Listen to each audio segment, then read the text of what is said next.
ఆరుగురు మాజీ సీఎంల కుమారులు ఈసారి గెలిచేదెవరో. ఆరుగురు మాజీ ముఖ్యమంత్రి కుమారులు ఈసారి ఆంధ్రప్రదేశ్ ఎన్నికల్లో రంగంలో ఉన్నారు.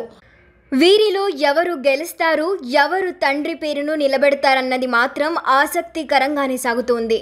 ఆంధ్రప్రదేశ్ 2014 ఎన్నికల వరకు ఉమ్మడి ఆంధ్రప్రదేశ్లో ఉన్నప్పుడు ముఖ్యమంత్రులుగా పనిచేసిన వాళ్ల తనయులు ఈసారి ఒక్కో పార్టీ నుండి తలబడుతున్నారు. 3 ప్రధాన పార్టీల్లోనూ మాజీ ముఖ్యమంత్రుల కుమారులు పోటీ చేస్తున్నారు. ఈ నియోజకవర్గాలపై ఇప్పుడు చర్చ జరుగుతుంది. వీరిలో కొందరు ఓటమి పాలైతే తండ్రి పేరును కూడా సార్థకం చేసుకోలేకపోయినట్లే అవుతుంది. మరి గెలిచి తండ్రి పేరును నిలబెడతారా లేదా అన్నది చూడాల్సింది.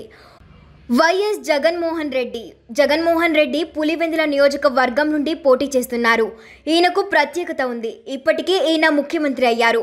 ఉమ్మడి ఆంధ్రప్రదేశ్లో ముఖ్యమంత్రిగా పనిచేసి హఠాన్మరణం చెందిన దివంగత వైఎస్ రాజశేఖర్ తనయుడిగా వైఎస్ జగన్ స్వంత పార్టీ పెట్టి ఏపీలో అధికారంలోకి వచ్చారు. ఆయన పులివెందుల నుండి ఈసారి బరిలోకి దిగారు. విజయం సునాయాసమే. మెజారిటీ ఎంత అన్నది మాత్రం ఇప్పుడు వైఎస్ జగన్ విషయంలో చర్చ జరుగుతూ ఉంది.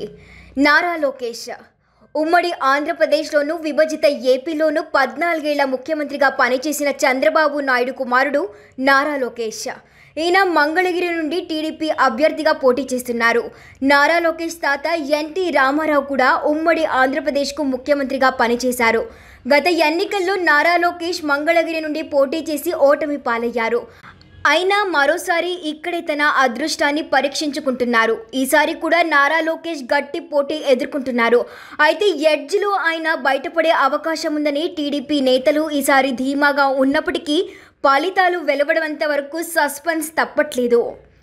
నాదెండ్ల మనోహర్ ఉమ్మడి ఆంధ్రప్రదేశ్లో నెల రోజుల పాటు ముఖ్యమంత్రిగా పనిచేసిన నాదెండ్ల భాస్కరరావు కుమారుడు. ఈయన గతంలో ఉమ్మడి ఏపీ శాసనసభకు స్పీకర్గా వ్యవహరించారు. మృదు స్వభావిగా పేరు. ఈయన తెనాలి నియోజకవర్గం నుండి జనసేన పార్టీ నుండి పోటీ చేస్తున్నారు. గత ఎన్నికల్లో జనసేన నుండి పోటీ చేసి ఓటమి పాలయ్యారు. ఈసారి కూడా వైసీపీ అభ్యర్థి నుంచి గట్టి పోటీ ఎదుర్కొంటున్నారు. టీడీపీ, బీజేపీ, జనసేన కూటమిగా ఏర్పడడంతో తన గెలుపుపై నాదెండ్ల మనోహర్ ధీమాగా ఉన్నారు. కానీ రిటర్నింగ్ అధికారి నుండి పత్రాన్ని అందుకునేంత వరకు అనుమానమేనని చెప్పక తప్పదు. నందమూరి బాలకృష్ణ ఉమ్మడి ఆంధ్రప్రదేశ్లో ముఖ్యమంత్రిగా వ్యవహరించిన నందమూరి తారక రామారావు కుమారుడు. టీడీపీ వ్యవస్థాపక అధ్యక్షుడు. సినీ హీరోగా అందరికీ సుపరిచితమే. ఈయన హిందూపురం నుండి తెలుగుదేశం పార్టీ అభ్యర్థిగా బరిలో ఉన్నారు. 2014, 2019 ఎన్నికల్లో వరుసగా గెలిచిన నందమూరి బాలకృష్ణ హ్యాట్రిక్ విజయం కోసం తహతలాడుతున్నారు. హిందూపురం నియోజకవర్గం పార్టీకి కాకుండా నందమూరి కుటుంబానికి కూడా కంచుకోట కావడంతో ఈయన గెలుపుపై అనుమానం పెద్దగా ఎవరికీ లేదు. అయితే గతంలో కన్నా ఈసారి మాత్రం పోటీని ఎదుర్కొంటున్నారన్నది మాత్రం చెప్పాల్సింది. కోట్ల సూర్యప్రకాష్ రెడ్డి ఉమ్మడి ఆంధ్రప్రదేశ్లో ముఖ్యమంత్రిగా పనిచేసిన కోట్ల విజయ భాస్కర్ రెడ్డి తనయుడు కోట్ల సూర్యప్రకాష్ రెడ్డి. ఈయన గతంలో కర్నూలు ఎంపీగా పనిచేశారు. కాంగ్రెస్ హయాంలో కేంద్ర మంత్రిగా కూడా పనిచేశారు. అయితే రాష్ట్ర విభజన జరిగిన తర్వాత ఆయన టీడీపీలో చేరారు. గత ఎన్నికల్లో ఎంపీగా పోటీ చేసి ఓటమి పాలయ్యారు. ఈసారి డోన్ నియోజకవర్గం నుండి టీడీపీ అభ్యర్థిగా బరిలోకి దిగారు. డోన్లో ఈసారి బలమైన ప్రత్యర్థితో తలపడుతుండటంతో గెలుపు అంత సులువు కాదు. టీడీపీ నుంచే ఆయనకు మద్దతు లభించడం కూడా కష్టమని అంటున్న నేపథ్యంలో ఆయన గెలుపు చివరి వరకు సస్పెన్స్ అని చెప్పాలి.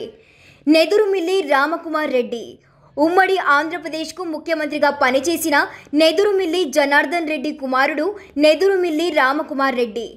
గతంలో తల్లి నెదురుమిల్లి రాజ్యలక్ష్మి మంత్రిగా కూడా పనిచేశారు. కాంగ్రెస్ నుంచి నెదురుమిల్లి రామ్కుమార్ రెడ్డి వైసీపీలో చేరారు. వెంకటగిరి నియోజకవర్గం నుండి వైసీపీ అభ్యర్థిగా బరిలోకి దిగారు. ఈయన గెలుపు కూడా అంత సులువు కాదు. అక్కడ టీడీపీ కూడా స్ట్రాంగ్గానే ఉంది. అయితే నెదురుమిల్లి కుటుంబంపై ఉన్న సానుభూతితో పాటు వైసీపీ ఓటు బ్యాంకు తన గెలుపు నల్లేరు మీద నడికేనన్న ధీమాలో నెదురుమిల్లి రామకుమార్ రెడ్డి ఉన్నారు. కానీ ప్రత్యర్థిని కూడా తక్కువగా అంచనా వేయడానికి వీలులేదు. వైఎస్ షర్మిల వైఎస్ రాజశేఖర్ రెడ్డి కుమార్తెగా ఈసారి బరిలోకి దిగారు. తొలిసారి ప్రత్యక్ష రాజకీయాల్లోకి వచ్చారు. తెలంగాణలో వైఎస్ఆర్సీపీ పక్షాన్ని పెట్టి అక్కడ కాంగ్రెస్ని విలీనం చేసిన తర్వాత ఏపీలో కాంగ్రెస్ అధ్యక్షురాలిగా నియమితులయ్యారు. కడప పార్లమెంట్కు కాంగ్రెస్ అభ్యర్థిగా బరిలోకి దిగారు. కానీ గట్టి పోటీ ఎదుర్కొంటున్నారు. గెలుపు అనేది కష్టమేనని చెబుతున్నారు. తన తండ్రి ఆశయాలతో పాటు తన కుటుంబ నేపథ్యం తనను పార్లమెంట్ సభ్యురాలిగా ఎంపిక చేస్తుందన్న ఆశతో షర్మిల ఉన్నారు. ఇలా 6 ముఖ్యమంత్రుల కుమారులు, కుమార్తె ఈ ఎన్నికల్లో తమ రాజకీయ భవిష్యత్తును పరీక్షించుకుంటున్నారు. మరి జూన్ 4వ తేదీ కానీ ఈ మాజీ సీఎం పుత్రరత్నాల పరిస్థితి ఏంటో తెలియదు.